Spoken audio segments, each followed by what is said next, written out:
How's about now? Check, check.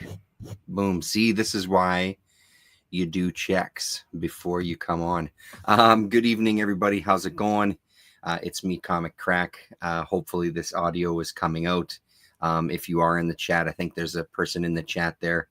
Can you hear me? Is everything coming through loud and crystal clear? Because we've got a freaking doozy tonight, an absolute doozy. So starting off with, I was late tonight. I meant to kind of start this a little earlier, but we were watching David Lynch's The Art Life documentary. Sad news today, David Lynch passed away, 78 years old, I think.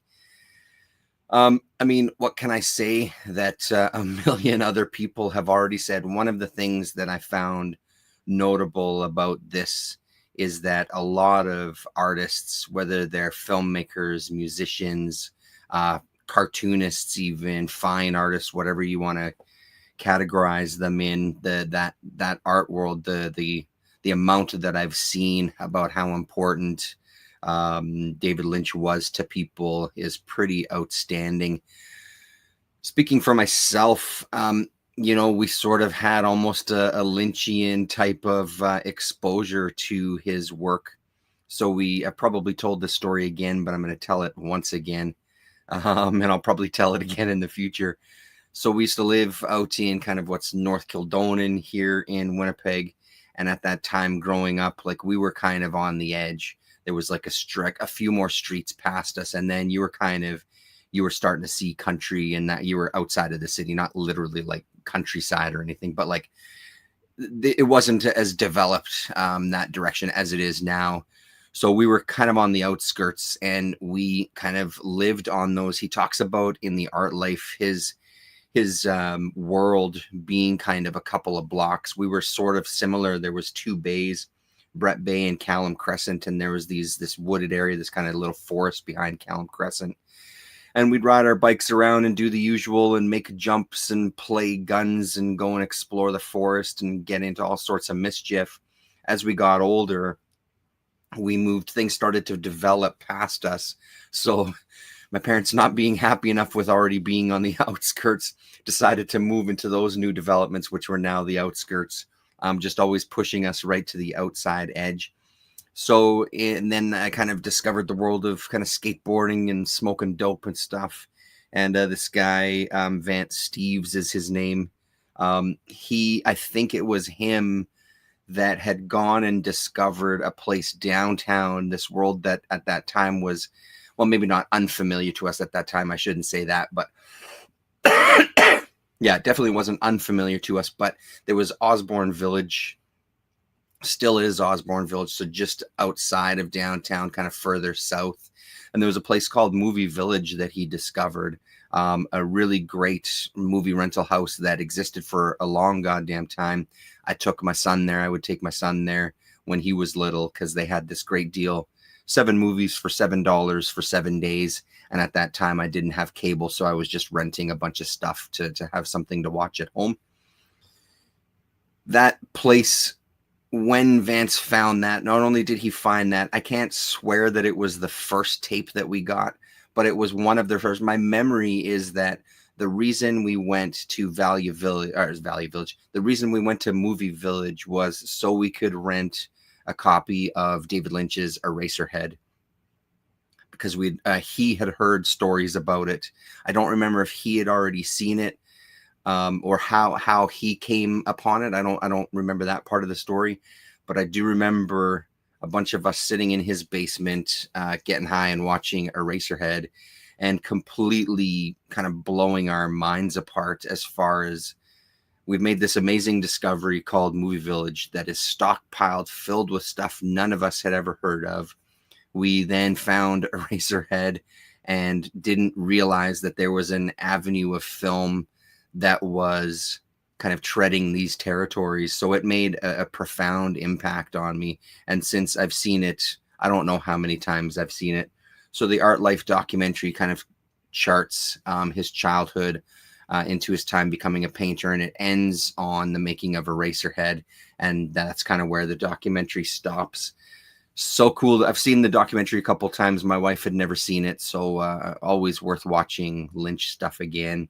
It's great to kind of be reintroduced to it and think about him again, and sit with just what an incredible artist he was, and a visionary, and like a true artist, like an actual no bullshit.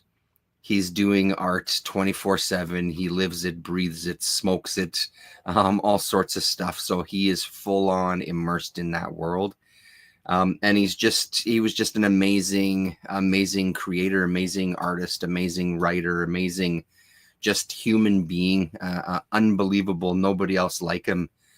So sadly missed. I'm so glad that we got as much as we did out of him. One of the other reminders watching this documentary again is how vast his painting / sculpture world must be. And I know a sliver of it. I don't think I have the book handy. I do have the book handy. Been with me for a long time. Images from David Lynch. Been with me forever. Really, really great. This was kind of when I first got my hands on this book.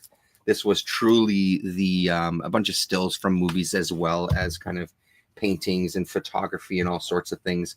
This was just such a find, because it was a window into his world that at this time I didn't really know much of anything about his painting and photography. So it was really great to kind of see a nice collection of some of that world. They show in the movie, I probably won't be able to find it, the fish, the assemble your own fish kind of a painting / sculpture is in the art life. They show that one, and there's a image of it in here somewhere as well too. So yeah, I mean, I can't say enough about him. He was just incredible. And even the stuff, a friend of mine and I have talked about it a number of times, we don't see eye to eye on necessarily some of the details, but we've talked about, even I even enjoy, quote unquote, his Dune, even though I know that it's not, and it got taken away from him, and that really caused him some distress. And he's kind of infamous for, there's no fucking producers on set at all, and this is my world now, I'll take it from here kind of thing. Thanks very much. Move on with you. But even that stuff I do get an enjoyment out of, even though his hand isn't firmly in it. It's still nice to see kind of this weird hybrid of what he would bring to something and somebody else trying to piece it together. And again, that to me illustrates that you can't take someone's creativity and sort of mold it into another place, and producers don't know what the fuck they're talking about, and they don't know what the fuck they're doing. Like, if you're dealing with an artist, you just leave the artist alone, and the artist will figure shit out, and they'll do it. Yeah, it's an ego in film. Who would have guessed? So RIP to David Lynch. Yeah, I'm sure I'll be thinking about him a lot over the coming days and weeks, probably. Yeah, I mean, I imagine we're going to sit and watch a bunch of his movies again. I know there's a couple that my wife hasn't seen. I'd love to rewatch the infamous, is it episode 8 from that newest season of Twin Peaks, that kind of earth-shattering episode that blew me away when I saw it. Seeing something like this kind of presented to like a mass audience is just unbelievable. Saw a little review of Roger Ebert's talking about, I think it was from Mulholland Drive, I think. And he was talking about how just his whole movies, all of his movie is kind of this dream sequence. Yes, surreal gets attached to it, but it really is this sort of dream logic where it's not a vision in a dream where the main characters are living out parts of the plot and kind of figuring it out as like a character development or a story point. But it is, in your dreams, you kind of focus on stuff, and this happens over here, and then all of a sudden that morphs into something else, and then you're in another house and all of these things. And by the end of the movie, he figures that you kind of look at it as you're slowly starting to wake up. And when you do wake up, you end up telling people about this weird movie you saw, just like you'd tell them about this weird dream that you had. Yeah, so there we have it. That is, yeah, unbelievable. Just an unbelievable human being.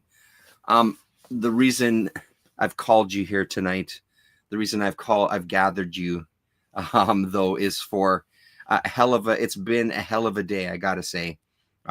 Hearing that news, and then all of a sudden a bunch of stuff came in the mail that because of the mail strike, things were delayed. So things have kind of, I think they're pretty much caught up now. I don't think there's anything else that I'm waiting for. So it was a real mix of, we had our first executive board meeting last night. So there's sort of the high and kind of crash after finally getting that out of the way. So it's just been a very strange day altogether. Made amazing by Mr. Maudit Part, who has been a contributor and a fan and somebody who's always commented here and there, especially on the shirts that I wear. Alex reached out, so I'm doing the MERS stack where I'm talking about Merzbow, and I'm writing about some of his, a bunch of his releases. I plan to listen to a bunch of stuff this year, and I'd like to kind of keep writing. I think we're up to about 12 different albums now at this point for 2025. So in one of the threads on the MERS stack, there was a message from Alex, and I had to read it, I think, maybe 3 times to make sure that I fully understood. And when I did kind of think I understood, I sent him an email and sort of checked in again, like, is this a real thing? Is this something that I'm dreaming? And he was kind enough.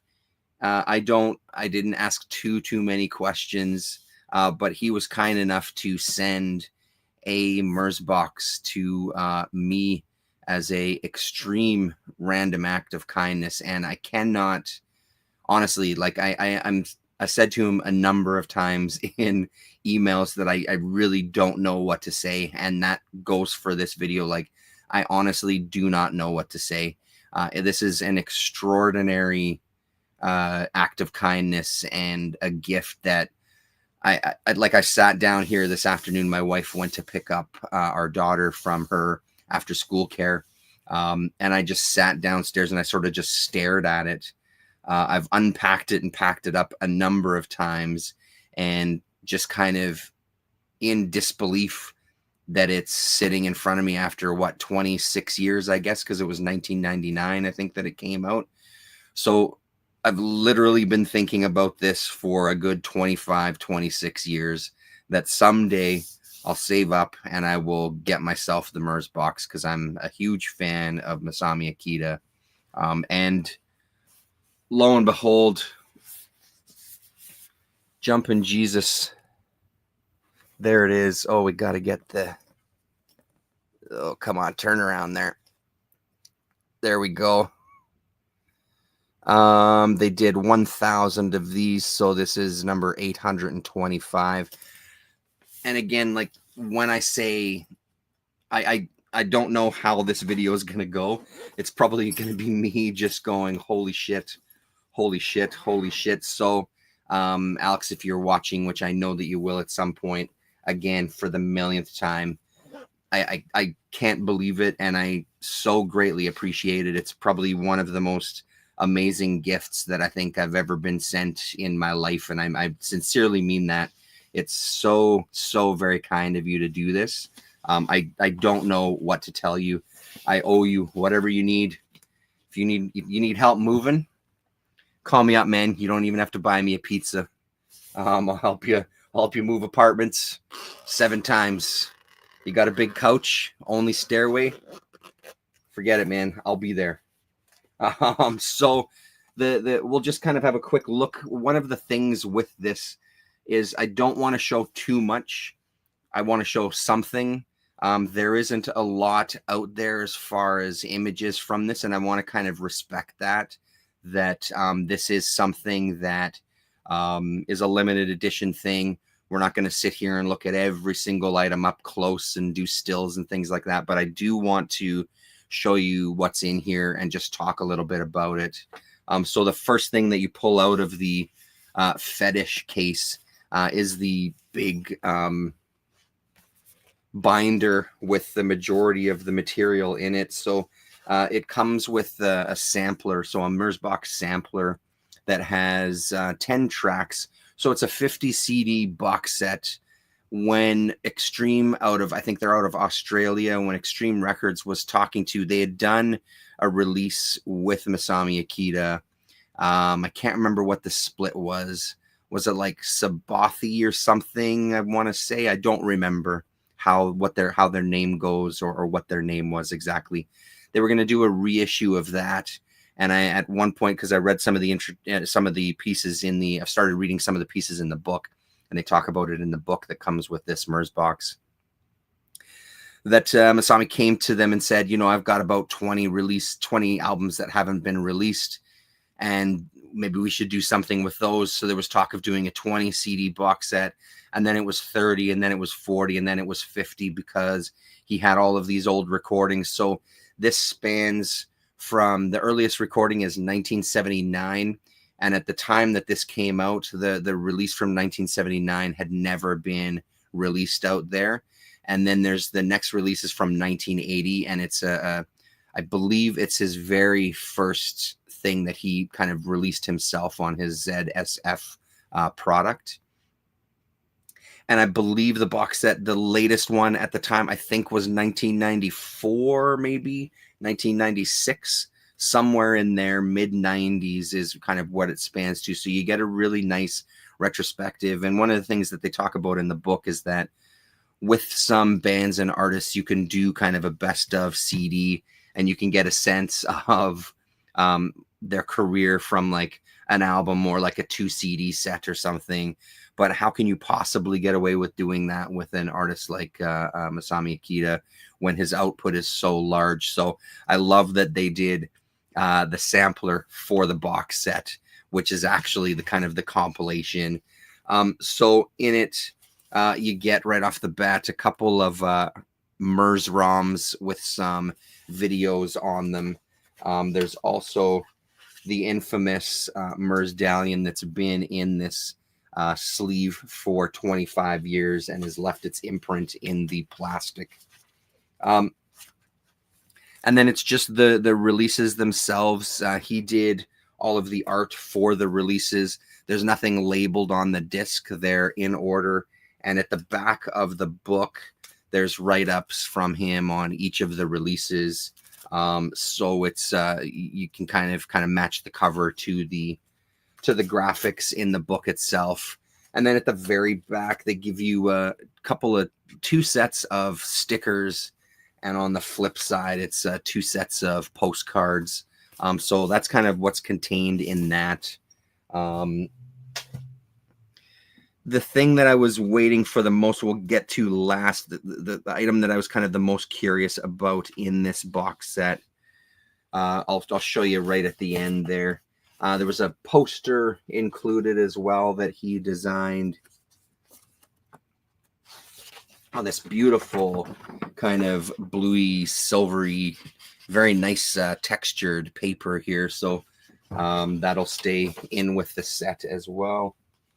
Let's put that there. Of course, you get, and I'm not going to unfold this either because it's folded so nicely. There was a T-shirt that came with it as well. It's a large, so this would have fit a T-fuller of another era. Not these days. And last and absolutely not least, like I said, the one thing I was most excited for, I think this did get a release on its own at some point, but I think it's not something that you can find at all. So a hardcover book that's chock full of kind of conversations and interviews with him, talking to other artists about his work. And then kind of at the time, somewhat of a discography, which is an impossibility, again, because he has so much out there, so much output. There's never really been a full kind of discography. And then, like I said, the last kind of chunk of the book is every single album, Masami's thoughts about them, and then a brief write-up about the album itself or the CD itself. I'll take off this paper because it is a bit a fragile affair. this dust jacket. We'll place it down there. And there you go. So unbelievable, like really unbelievable. Like I said, I'm fucking floored, absolutely floored, Alex. So the Murs book, The Pleasure Dome of Noise. And this is the thing that I'm not going to show you too much of. I do feel sort of like we're talking about MF Doom. You know, he's got a mask on for a reason. Maybe we shouldn't be, maybe we should respect that. So I want to respect the fact that this is something that you should try to hunt down yourself if you're into this. Save up for a copy of the Murs box. Like I said, I'm sure that I think that this was released on its own as well too at some point. I just wanted to point out this. That's a beautiful piece of art there. I'm playing around with this new program called, what the hell is it called? It is called Cathodimer. So it's a program that you can get on Steam of all places. I was surprised. It sort of mimics video synthesizers. You can choose the type of TV that you want to emulate, and you can choose the shape of the screen, and you can choose kind of the parameters. Once you get into the program itself, it has, I think, 5 different modules where you can play around with stuff. You can upload video that you can then manipulate. You can draw pixel drawings and sort of do some very, very rudimentary animation. Cathodimer is what it's called, and it's been a blast playing around with, and it feels like that's something that might be fun to experiment and try to recreate that sort of look. It's really nice with the layers that you can play with in that game, in that app. I'm not sure what to call it.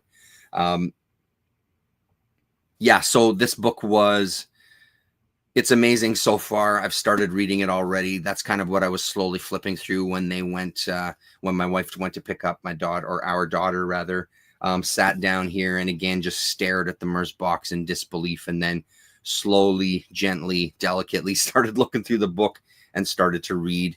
Kind of flipped through the whole thing first because I did want to sort of absorb it all, and it's what I imagined it would be. I wish there was more. It's nice to see some art. I wish there was more photography. I wish there was more live shots from throughout his career playing. And then there's the man himself. Oops, that didn't work there. There we go. So, and that's everything that comes with it. And I mean, that's everything, he says. It's a hell of a lot that comes with it. And I can't wait to dig into this again. I have heard all these albums. I've probably listened to the Murs box a couple of times since it's come out.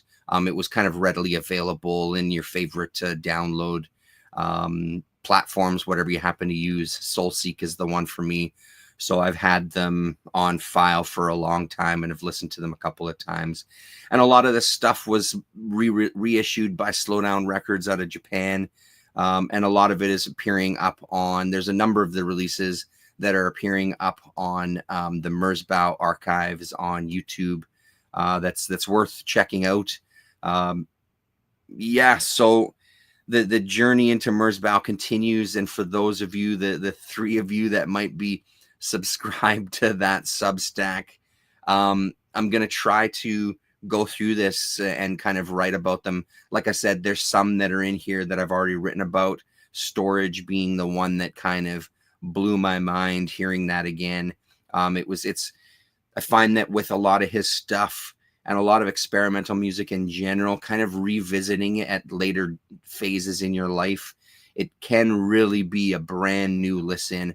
I'm sure that Storage would have been something that I enjoyed when I first heard it a couple of times. It doesn't stand out from those times when I listened to the Murs box, but revisiting it again, knowing more about him as an artist, because we have now another 25 years under our belt, knowing more about kind of noise music in general.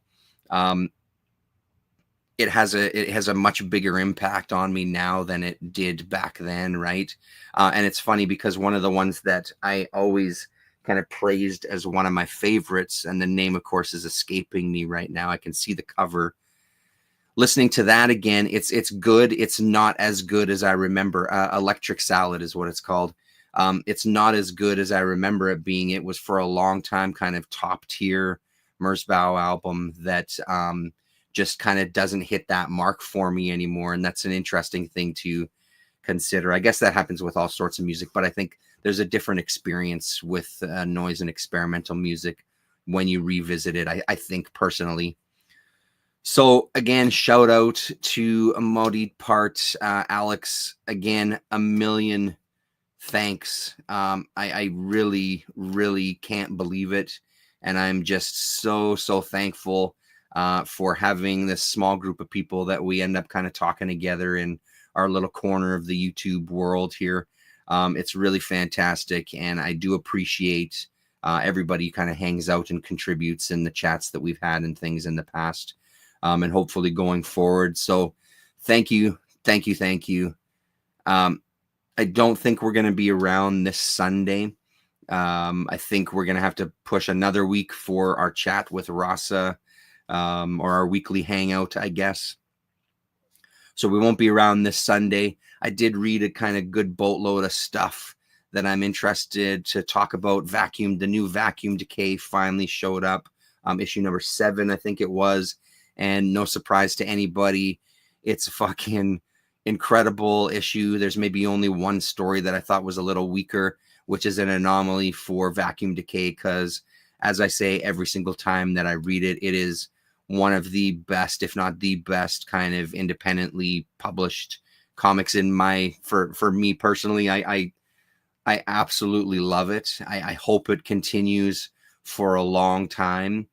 Because it is just such quality every single issue, and this one is no exception. So goddamn good. One of the things I am eagerly anticipating is a copy of the Canon Annual that Colin has said was in the mail, on its way to me. So I can't wait to get my grubby mitts on that one as well, just to see what kind of madness Colin has put together. As he said, you want to see niche? I'll show you fucking niche. You want to see niche? Fuck Merzbow. I did a Canon Annual on one single issue of the Comics Journal, and it looks like it's as thick, if not thicker, than that issue of Comics Journal. That is dedication, my friends. And that's what you get in this obscure little nook and cranny of YouTube. Not a community, though, Howler Mouse. Not a community. Right on. Thanks very much, everybody. Alex, thank you. Thank you. I'm so looking forward to having a complete year of noise. I'm actually very excited to dig into all of this stuff again. I've loved listening to this stuff. Even the albums that I've really, really disliked, it's still been fun to kind of write about them. So I'm looking forward to kind of continuing this journey, going through especially the 80s era Merzbow before we sort of do a nosedive into the 90s, and the whole kind of sound world changes to a dramatic degree. So right on. Thank you very much for watching, and I guess we'll talk to you later.